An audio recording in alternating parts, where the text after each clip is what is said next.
There's a true story about the student who showed up late to math class. He copied the problem that was already written on the board, assuming it was homework, and solved it that week. Only afterwards did he find out that the teacher had put it on the board as an example of an unsolvable problem. So this question, what is the meaning of life, is the classic unsolvable problem.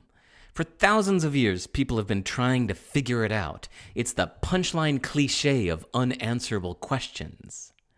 But right now, let's be the naive ones that don't know it's considered unsolvable and just figure out the meaning of life in under 20 minutes, okay? Life is what? What word do you think goes in that blank? Life is what? Any ideas? Well, let's look at what some of the different options that philosophers and smarties have said. Some say life is time. Life is all about time, that the definition of life is the time between when you're born and when you die. So the very literal meaning of life is time. So if life is time, the way to have a good life is to use time wisely. How can you use time wisely? 5 ways. Number 1, remember it's limited. If you find out tonight that you've only got 1 year left to live, you'll make the most of this next year. If you act like life is infinite, you won't. To achieve great things, only 2 things are needed: a plan and not quite enough time.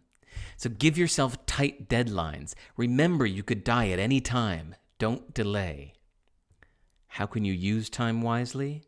Number 2, be mostly future-focused. Make most of your current actions serve your future self. That means learn, practice, exercise, delay gratification, save and invest your money, and build towards your ideal future. People who do this are more successful and even happier. But too much future focus can lead to being a successful person on your 4th marriage with no true friends. Because too much future focus can take time away from important things that need you to be in the moment.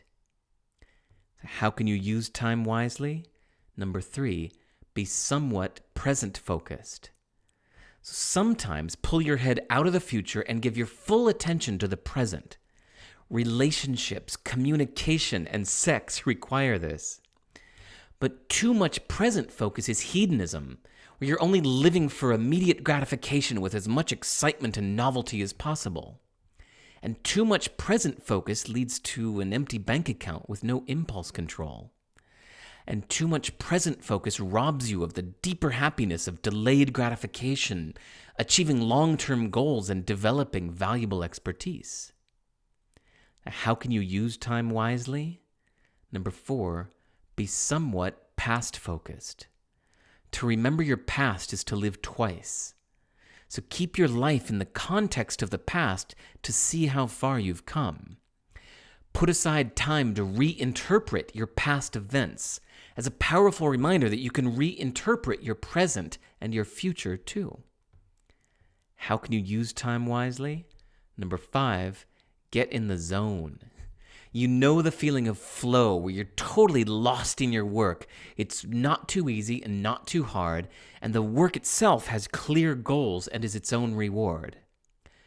People at the end of their life who claimed to be the happiest with their life were the ones who had spent the most time in the state of flow. So for a good life, pursue the work that puts you in this state and avoid the things that pull you from this state. So, life is time? What do you think? Pretty good argument? Well, let's look at another perspective. Some say life is choice.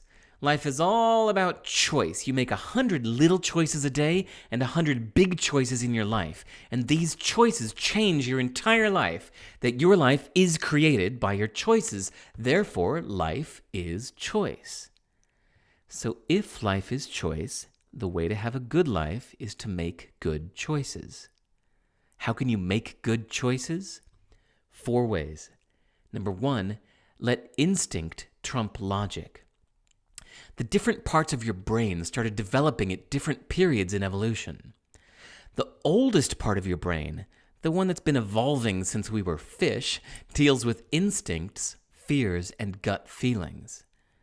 But the newest part of your brain, the one that's pretty uniquely human, deals with logic, language, and predictions. This newest part of your brain is still kind of in beta. That's why a $5 calculator can beat it at math. But this oldest part was launched 1 billion years ago and has been in production and development ever since. Now, everything you observe and learn is first processed by your logical brain, but then the results are permanently stored as instincts, fears, and gut feelings.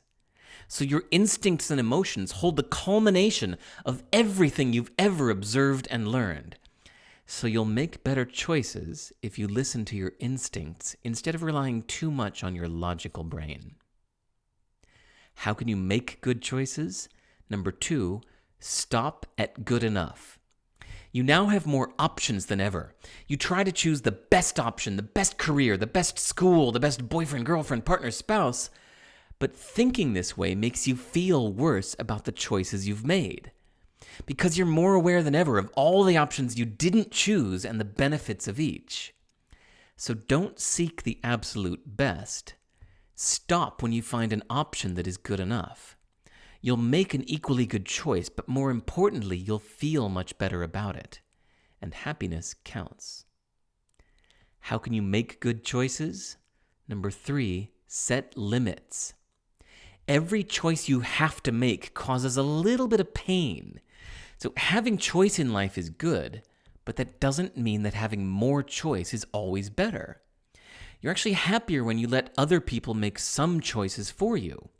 If you're very sick, you want your doctor to choose what's best, not say, oh, no, there's dozens of options, what do you want to do? I think this is part of the appeal of religion. It gives you rules. It makes many of the choices for you. So set limits to your choices in life. Cut off some options. Give yourself rules. How can you make good choices? Number 4, choose important, not urgent. You know the difference between what's long-term important versus short-term urgent.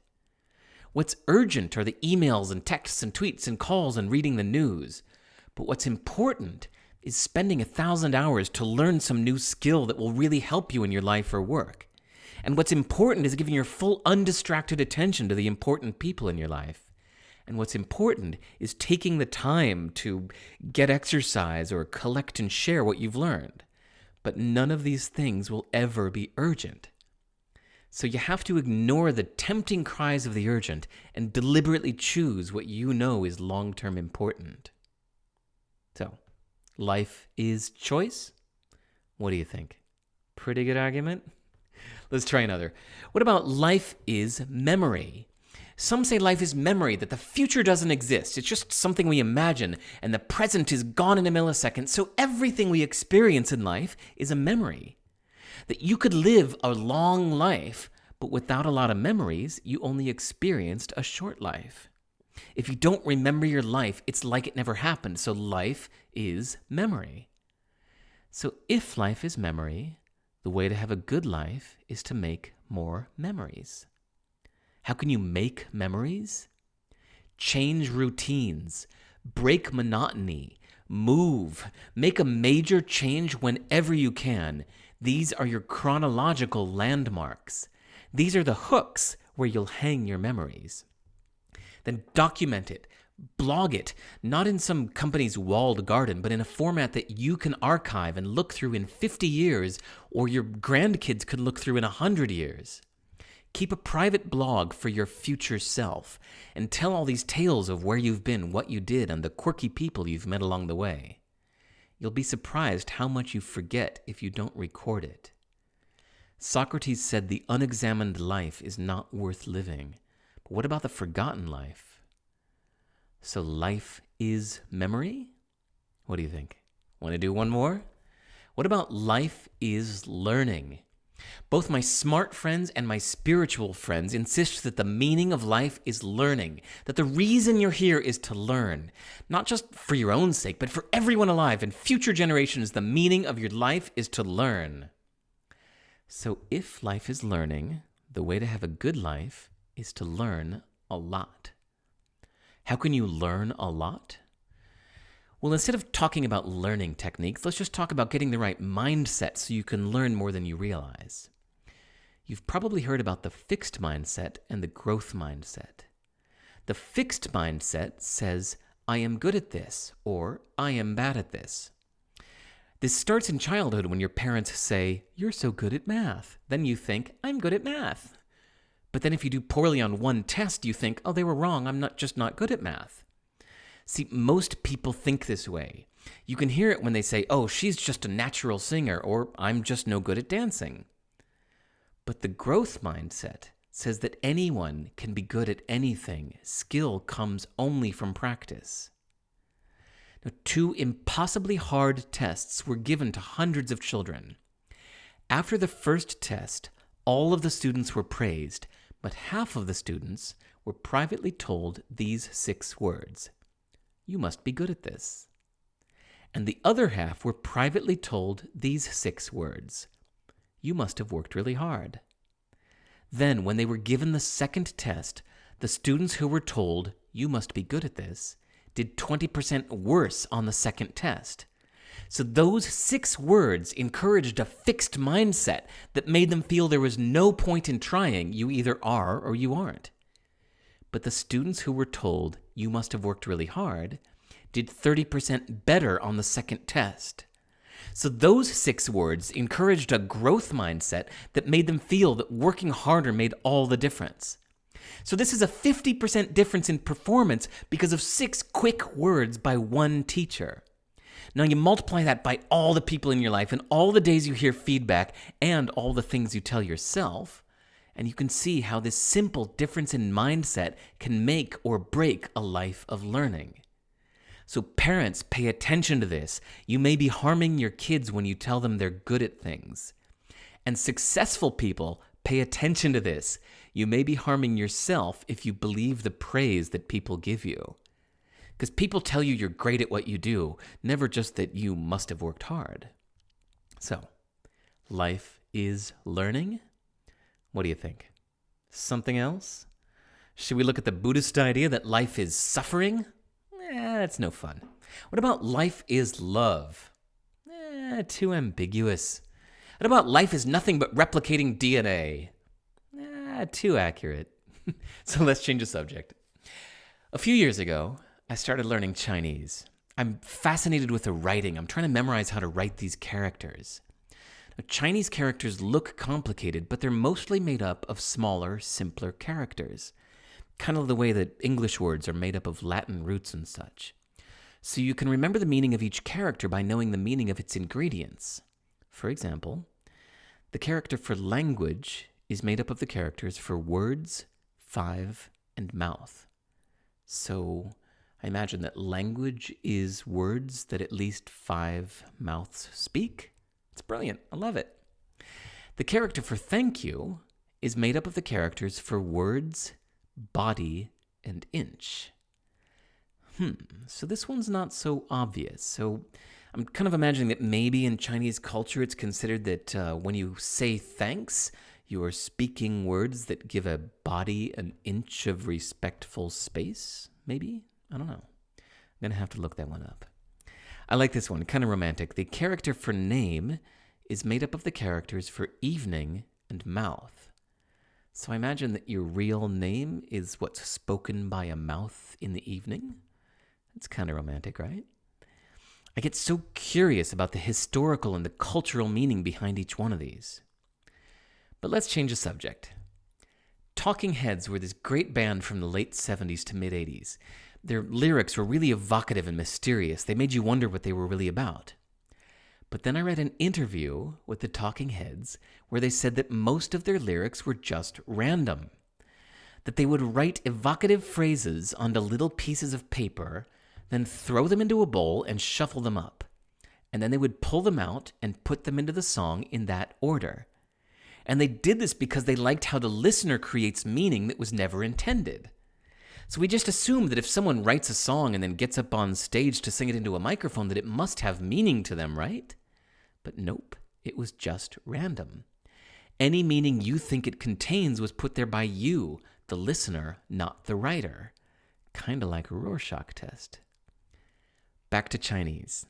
I got so curious about the historical meaning of these Chinese characters that I got a Chinese etymological dictionary that tells the full history behind every one. I looked up the examples I gave here, and I found out that those characters were just phonetic. That those little composite character bits were not chosen for their meaning at all, just for their sound. So it seems that I've been putting all this meaning into them myself. They actually had no meaning at all. Totally blew my mind. I'd been spending months memorizing hundreds of characters, reading all kinds of meaning and stories into the ingredients of each one of them. But after recovering from that, I thought, how many other things in life really have no meaning? Like, what else have I been putting my own meaning into, thinking it was true? I know that we're wired to do this thing, right? I know that we survived on the savannah for eons because we evolved to look for patterns. Our surviving ancestors were the ones who noticed the patterns of the tiger stripes or the lion's face in the grass.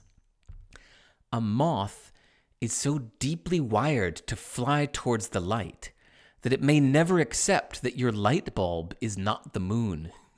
And we are so deeply wired to find patterns that we may never accept that many things are just random.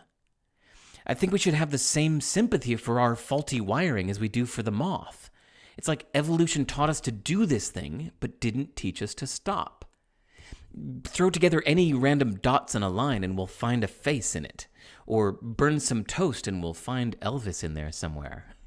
A carrot from my garden looks like Jesus. What does it mean? A black cat crossed my path as I walked under a ladder on Friday the 13th. What does it mean? An old friend called me just 1 minute after I was thinking about him. What does it mean? What does it mean that you went to a prestigious, well-known school? What does it mean that you didn't? What does it mean that your good friend died? What does it mean that you're tall? What does it mean that you have a lot of followers online? What does it mean that you don't? What does it mean that you're female? What does it mean that you're male? What does it mean that you're an entrepreneur? What does it mean that you're not? What does it mean that all of your previous attempts at something have failed? Nothing. Nothing at all. That nothing has inherent meaning. Everything is only what it is, and that's it. So let's get back to our original question and wrap this up. What is the meaning of life? Life is what? Time, choice, memory, learning, suffering, love, replicating DNA? You can tell by the variety of answers that they're just projected meanings. That you can choose to project one of these meanings onto your life if it makes you feel good or if it improves your current actions. But you know the real answer is clear and obvious now. That life is just life. It doesn't mean anything. Erase any meaning you put into past events, and erase any meaning that's holding you back, or erase all those times where someone told you that this means that, because none of it is real. Life has no inherent meaning, because nothing has inherent meaning. Life is a blank slate. You're free to project any meaning that serves you. You're free to do with it anything you want. Thank you.